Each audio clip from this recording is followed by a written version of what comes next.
The Great Ant Sugar Heist. One sunny morning in Antville, the ants were abuzz with excitement. Word had spread, someone left a giant bag of sugar open on the picnic table. It was an ant's dream come true.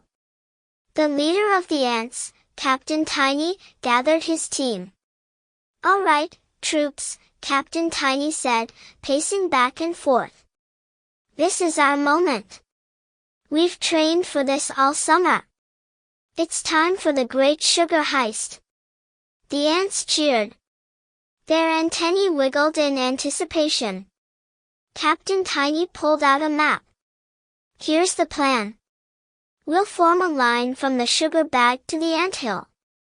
Antenna communication is key.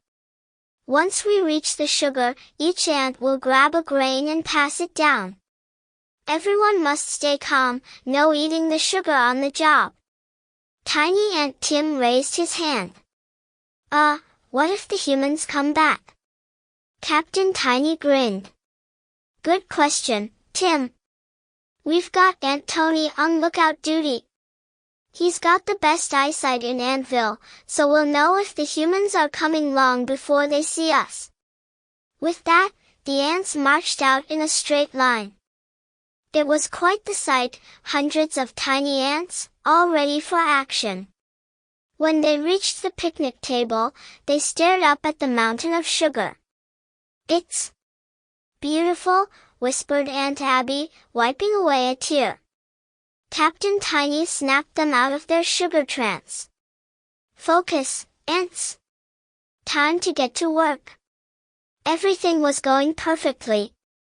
The ants formed a perfect assembly line, each one dutifully passing a single grain of sugar down the line. But just as they were about halfway done, disaster struck. Aunt Tony shouted from his lookout spot, "Incoming! Humans are coming back!"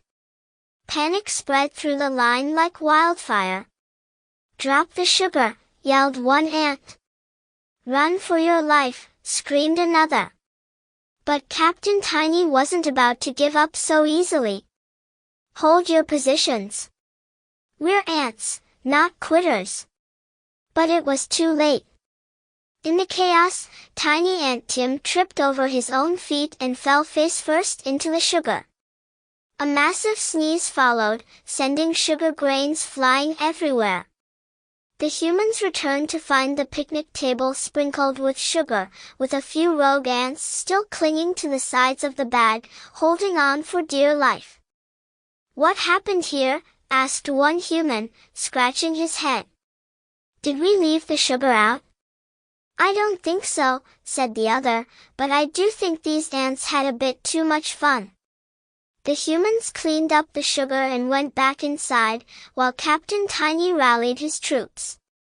Though they were a little embarrassed, they couldn't help but laugh. "Well, team," Captain Tiny said with a chuckle, "we may not have gotten all the sugar, but we sure made a sweet mess of things." Tiny Ant Tim grinned, still covered in sugar. "Next time, maybe we'll bring a vacuum cleaner."